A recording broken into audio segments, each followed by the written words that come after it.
Today is March 4th, 2024. My name is Rob Carr of Kalamazoo Right to Life. This is Pro-Life Week. Well, I've got a full program today. First off, last Thursday, Missouri's Attorney General filed a lawsuit against Planned Parenthood for allegedly trafficking minors out of state, taking minors from Missouri out to another state to obtain abortions without parental consent. And that's the issue, parental consent, in violation of state law. The lawsuit demonstrates the latest example of America's largest abortion provider, Planned Parenthood, appearing to engage in covering up sexual abuse of minors, a problem that stretches back 40 years. You know, if you've gotten a girl pregnant in Missouri, whether it's by rape or incest or something like that, you can spirit that child, that minor, to another state for an abortion, hiding the crime of sexual abuse. It happens all the time. Okay, second case, her story, deals with chemical abortion. 25 states, 145 members of Congress, probably all pro-life Republicans, women who have been harmed by chemical abortion, pro-life doctors, and advocacy groups have all filed friend of the court briefs with the Supreme Court, asking the High Court to hold the U.S. Food and Drug Administration accountable for unlawfully removing crucial safeguards for the use of the two abortion drugs, mifepristone and misoprostol. The case that has not been heard in oral argument yet by the Supreme Court is called U.S. Food and Drug Administration versus Alliance for Hippocratic Medicine. And this is a developing story as well. But the big news today, and it is big news, today, this morning, the U.S. Supreme Court ruled unanimously 9-0. Now, how many times has that happened in this day and age with this conflicted Supreme Court? That the Colorado State Supreme Court erred when it took Donald Trump's name off the ballot for the Colorado primary and for the general election because of this alleged crime of insurrection going back to the January 6, 2021 incident at the U.S. Capitol. But the court said, no, you can't do it. And most likely this is going to finish off any more attempts by states to take Trump's name off the ballot. And we've seen two now. Last week, or maybe it was 2 weeks ago, Cook County, Illinois, Cook County judge, and I don't see how this can happen from one county judge, but he took Trump's name off the ballot in Illinois on the primary. And about a month ago, we saw the Maine Secretary of State unilaterally taking Trump's name off the ballot. You know, I don't know how she has that kind of authority, but she took his name off the ballot. Well, I think what the ruling today, this 9-0 ruling today, should take care of those two cases. Tomorrow is Super Tuesday. 15 states and one territory will hold their primaries. And I'm going to run through these states. Delegate-rich California and Texas are leading the charge, and they will join Alabama, Alaska, Arkansas, Colorado, Maine. So that ruling regarding from the Supreme Court today puts Trump's name on the ballot just in time because tomorrow is the primary. So his name is back on the ballot. Colorado, Maine, Massachusetts, Minnesota, North Carolina, Oklahoma, Tennessee, Utah, Vermont, Virginia, and American Samoa. That's the one territory. Donald Trump is expected to win every contest, pushing him much closer, very close to the nomination. Now, over the weekend, Nikki Haley won the primary in Washington, D.C., her first and most likely her only win. And that will not be good enough for her to overtake the Trump train. Stands right now, Trump will get the nomination Whether or not she survives as a candidate beyond this week remains in doubt. Whether he faces, as it stands now, Trump will get the nomination, but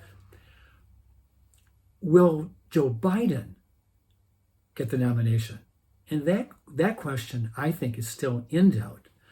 His age and cognitive ability, his handling of the border crisis, you name the problem. Joe Biden is in trouble if he is the nominee this November. I saw today in a survey just came out, Trump is beating Biden among Hispanics 46 to 40%. If Trump can get 40% of the Hispanic vote, and if he can get 30 to 35% of the black vote, Biden is toast. He is not going to get reelected. He isn't. Biden needs these two constituents to pull for him in the 85 to 95% range, and that's not going to happen this year. Okay. I got this in the mail today. Caught me off guard. I've never gotten it before. It is called the Michigan Independent, and it is, I thought, oh, Independent, it might be a conservative publication. It is not. It is a flaming liberal pro-abortion rag. It just is. And there's an article here that talks about Right to Life in Michigan's challenge of Proposal 3 that Barb Listing talked about back at the March for Life back in November. But the last paragraph here, I just wanted to mention, and it says here, abortion is legal in Michigan until viability, generally considered to be around 24 to 26 weeks of pregnancy, or the stage in a pregnancy when a fetus has developed to the point that it can survive outside the uterus. Okay. Generally considered to be around 24 to 26 weeks, viability, fetal viability, 26 weeks. That is absolutely untrue. I heard from a local neonatologist that according to the research today, as in 2024, or maybe 2023, the stage of viability has been lowered from 24 weeks to 22 weeks. That's viability, fetal viability, 22 weeks, not this 24 to 26 weeks. So that's, don't believe it. Okay, finally, as we get closer to the August primary and the general election, we must be aware that the pro-abortion candidates, from Joe Biden, the top of the ticket, all the way down to state races, the House and the state Senate, they will be broadcasting the claim that Republicans are anti-woman, that women want and need abortion, that Dobbs was a horrible decision by the Supreme Court. They will try to make abortion the number one issue this year. Forget your lying eyes about the border and food prices or the housing expenses.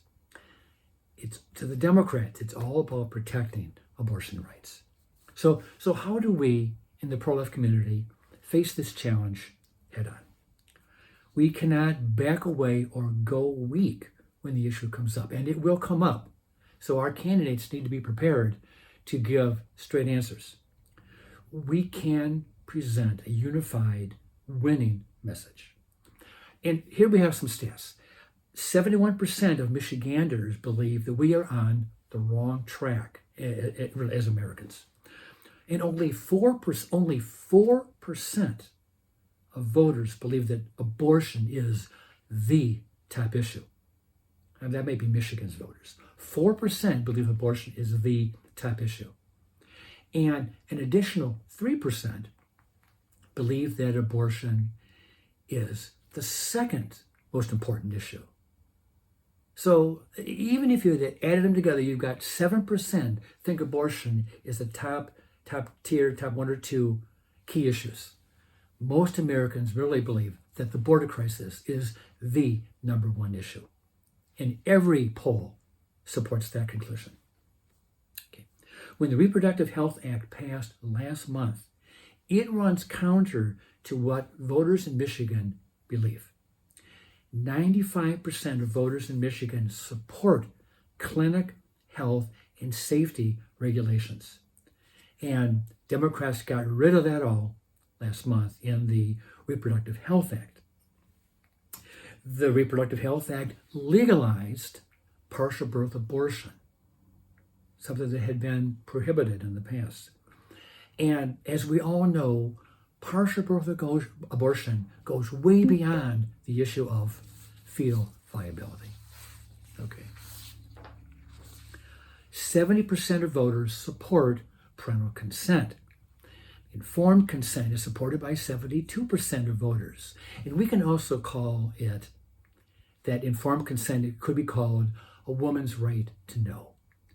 We want to show that being pro-life is providing the other choice. We support women who are courageous and who make the choice for life.